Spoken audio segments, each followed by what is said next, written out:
మచిలీపట్నాన్ని సుందరంగా తీర్చిదిద్దడమే తమ ధ్యేయమని మంత్రి కొల్లు రవీంద్ర అన్నారు. మచిలీపట్నంలోని జిల్లా పరిషత్తు సెంటర్లో వినాయక గుడి వద్ద గల చెరువు సమీపంలో స్వర్ణాంధ్ర స్వచ్ఛాంధ్ర కార్యక్రమాన్ని నిర్వహించారు. రాష్ట్రంలోనే రెండో మున్సిపాలిటీగా ఏర్పాటైన మచిలీపట్నం మున్సిపాలిటీకి ఎంతో ఘన చరిత్ర ఉందని మంత్రి రవీంద్ర అన్నారు. మచిలీపట్నంలో డ్రైనేజీ నిర్మాణాలకు 13 కోట్ల రూపాయలు, ఇంటర్నల్ డ్రైనేజీలకు 75 కోట్లు మంజూరయ్యాయని తెలిపారు. ఈ నిధులతో ప్రారంభించే పనులకు ఈ నెల 25న రాష్ట్ర పట్టణాభివృద్ధి శాఖ మంత్రి నారాయణతో శంకుస్థాపన కార్యక్రమం నిర్వహిస్తామన్నారు.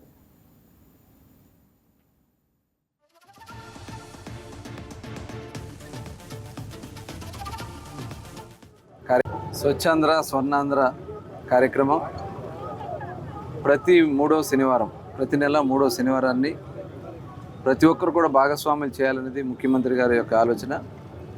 అందులో భాగంగా ఈరోజు రాష్ట్ర వ్యాప్తంగా కూడా అన్ని ప్రాంతాల్లో, అన్ని నియోజకవర్గాల్లో స్వచ్ఛాంధ్ర స్వర్ణాంధ్ర కార్యక్రమంలో భాగస్వాములై ముఖ్యంగా యువత, మహిళలు ప్రతి ఒక్కరూ కూడా ఇవాళ మన పరిసరాలను పరిశుభ్రంగా ఉంచుకుంటే మనకి ఇవాళ ఏదైనా వ్యాధులు వచ్చినాయంటే దానికి కారణం బ్యాక్టీరియా. ఆ బ్యాక్టీరియాని డెవలప్ చేసేది చెత్త ఉన్నటువంటి ప్రాంతాలు, అలాగే వాటర్ కంటామినేషన్, అట్లాగే కొంత ఎయిర్ పొల్యూషన్. వీటిని కంట్రోల్ చేయాలంటే మనం పరిసరాలను మనం పరిశుభ్రంగా ఉంచుకోవాల్సినటువంటి అవసరం ఉంది.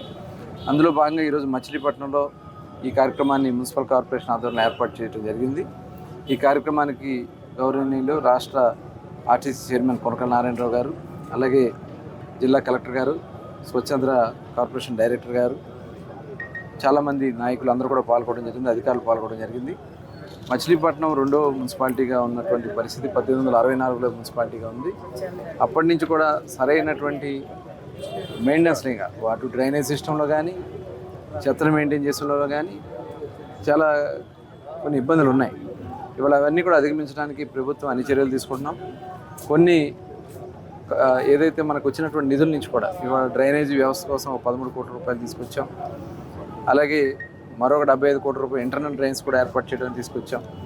ఇవన్నీ కూడా సివరేజ్ ప్లాంట్స్ పెట్టి వచ్చినటువంటి డ్రైన్ వాటర్ అంతా కూడా శుద్ధి చేసి మళ్ళీ సముద్రంలోకి పంపే విధంగా పంపింగ్ సిస్టమ్ కూడా ఏర్పాటు చేయడం జరుగుతుంది.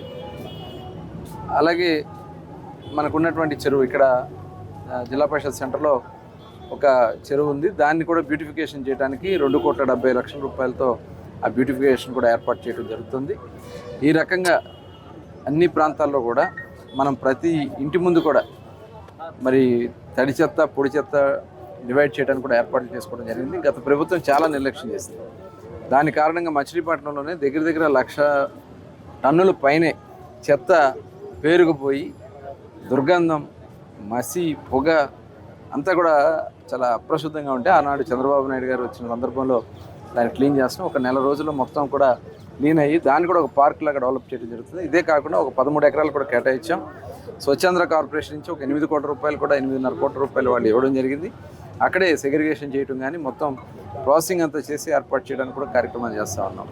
మరి అందుకనే ప్రజలందరూ కూడా చెప్తా ఉన్నాం, మీ ఇంటితో పాటు మీ పరిశుభ్రాలను కూడా పరిశుభ్రంగా పెట్టుకోండి. చెత్త ఏదైతే వస్తూ ఉందో కలెక్ట్ చేయడానికి వస్తున్నటువంటి మున్సిపల్ సిబ్బందికి అందించి చెత్త లేనటువంటి మచిలీపట్నంగా చేయాలని చెప్పి కోరుకుంటూ ఈ కార్యక్రమంలో పాల్గొన్న ప్రతి ఒక్కరు కూడా హృదయపూర్వక ధన్యవాదాలు తెలియజేస్తాం.